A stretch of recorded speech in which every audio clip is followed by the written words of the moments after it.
This is the new Chevrolet Aveo, and it is a vast improvement on the last model. It looks like a great deal of thought has gone into its design. The contours of the bonnet, the more characterful light clusters. It has some very subtle changes, but by no means small. It's both longer and wider and easily fits 4 adults. Let me show you. Space in the back here is excellent. There is loads of leg room, loads of headroom. The seats are quite comfortable, and the middle seat would probably comfortably sit a child. Also in the back here, they have a cup holder so they can share a drink.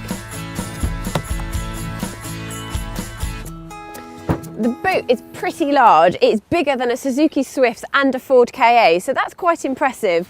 It's also very practical for such a small car. You've got these useful D-rings here and some elastic and rubber attachments here so you can stop things from moving around in the boot. Also, you can fold the seats down to give even more room.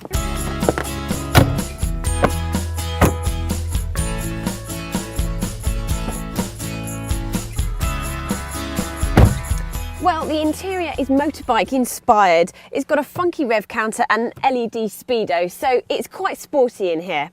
Also, storage is very good for a small car. It has a split level glove box, which I particularly like because it means you can put your CDs in the top. It's also got more storage here and here. Also, the door bins are fairly large. You can put a big bottle of water in there. There's more storage here, and there's 2 cup holders in the middle as well.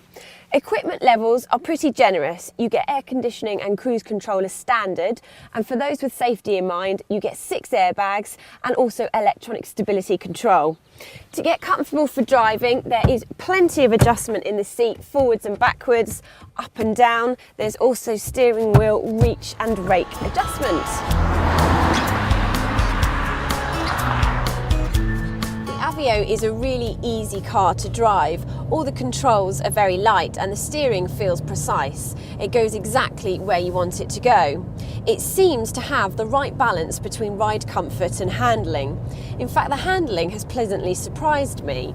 I've found it very good fun to drive around the corners, and then an absolute doddle to drive around the city at slower speeds.